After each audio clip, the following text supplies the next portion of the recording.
জান দাঁত না ফুল আর বলে ও ফুল আর বাইরে এসটা উড়ে গেল এটা জান দাঁত না এই তো জান দাঁত হ্যাঁ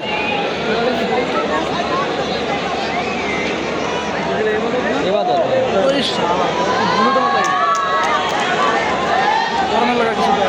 এবার একটা ডায়লগ দিত এবার আর একটা ইমোট দিদি না না এটা হলো তানভীরের না তানভীরের এবার নাকি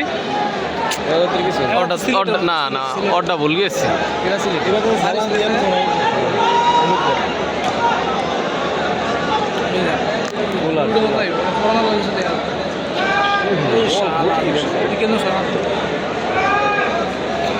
জিনিস